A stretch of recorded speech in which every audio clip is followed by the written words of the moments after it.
Good day. Good to see you.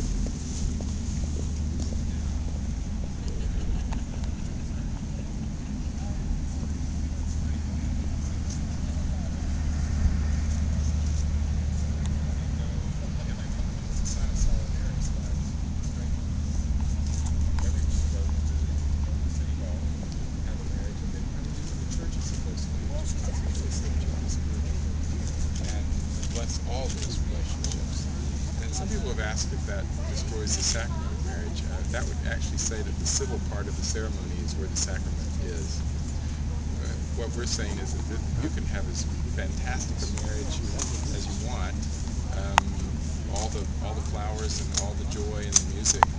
That's not really dependent on the civil part of the ceremony. So eventually, I hope that the Diocese of California and other places could provide by example and advocacy a way forward so that all people are treated completely equally in the church as they are in civil societies. But that's not now. We don't have those rights, so we're not doing same-sex marriages. We're just doing the best we can to provide a place where nobody feels that they're second class in the Episcopal Church. Thanks very much. How has this scene played out? Do you feel better equipped for the mission going forward? Much better equipped for mission. There are some people that would like to have a product to take back, and I understand that. If I could say what it was, it would be our wholehearted continuation to the wonderful walk and witness that we did. That is, that we understood what the relief of global suffering would be for all of us to be engaged in that. I think that's going to happen, in fact. But even beyond that, that's a product. So it's like saying that we would discipline the Episcopal Church. That's a product. The product that's already emerged here is deeper relationships. That's not insignificant. That's deeply significant. I heard statements in our Indaba group today that I never thought I would hear, directed at me in terms of generosity, of understanding where we are in the Diocese of California. I've watched the Korean bishops and the Japanese bishops. So, we're not the center of everything. The reconciliation that began in the service that we saw between Japan and Korea, they were having a joint birthday party for one of the Korean bishops. That's amazing. That's what's going to carry forward. And so we're much better prepared for what we would call a global mission. And local mission has to be enhanced if the global mission is enhanced, because we are, in fact, one world. And we now know that in a way that we're more confident than ever before. Our problems are global, so our potential is global at this time. Anything troubles you? Any concerns or disappointments? Actually, I think that Rowan has done an amazing thing in transforming the context of this from being report writing and putting things in between people, and he's cleared the way with this Indaba process and the deep inhabiting of Bible study groups, that this can be what it has emerged to be. So I'm really happy with that.